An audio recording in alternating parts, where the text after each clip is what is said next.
Tadepalli, mandal Makthal, district Narayanpet. నా పేరు రవీందర్ రెడ్డి. మాది నేను ఇప్పటి వరకు 30 సంవత్సరాల నుండి వ్యవసాయం చేస్తున్నా.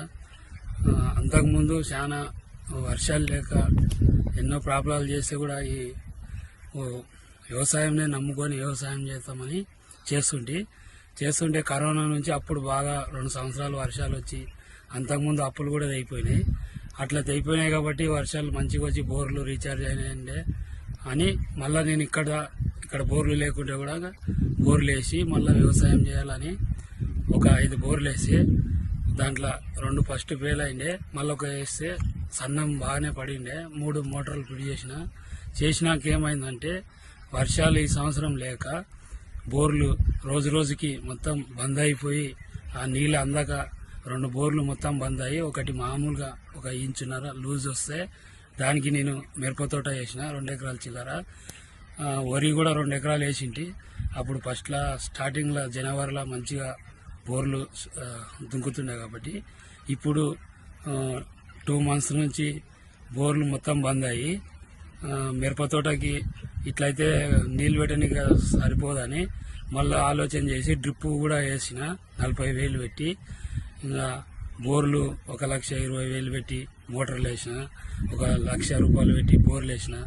ఇవన్నీ వేసినా కూడా లాస్ట్కి బోర్లు బంద్ అయిన కారణంగా మొత్తం మన మిరపతోట కానీ ఇంకా వరిసేను కానీ వెళ్ళేటప్పుడే వరిసేను ఎండిపోయింది.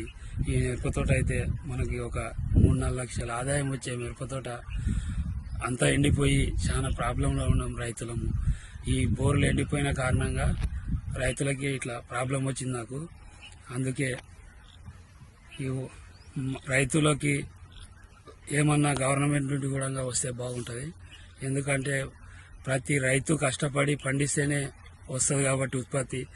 రైతు భూమిని నమ్ముకొని పనిచేస్తాడు కాబట్టి ఈ రైతుకు మేలు జరగాలంటే ఇక్కడ ఉన్న అధికారులన్నా వాటర్ లేవు, ఇప్పుడు పంటలు వేసుకోరాదని చెప్పలే. కానీ ఇక్కడ అధికారులు కూడా చెప్పలేదు, మాకు తెలియదు కాబట్టి, మాకు వర్షం బోర్లు బంద్ అవుతామని తెలియదు కాబట్టి మేము వేసి నష్టపోయినాం. కాబట్టి మా ఇటువంటి రైతులకు, నష్టపోయిన రైతులకు మరియు ఏమన్నా గవర్నమెంట్ నుండి రావాలి. కానీ మరియు ముఖ్యంగా ఏమంటే మేము పండించే రైతులకు మేము ఇంత కష్టకాలంలో రాత్రి పగలు పండిస్తే మేము ఉత్పత్తి చేసే బియ్యంని ఫ్రీ పెట్టిండ్రు. మళ్ళీ కానీ ఈ బియ్యము ఫ్రీ పెట్టిండ్రు కానీ వేరే విషయాల్లో గవర్నమెంట్ ఫ్యాక్టరీలలో తయారయ్యేటివి మాత్రం ఫ్రీ పెట్టలేరు.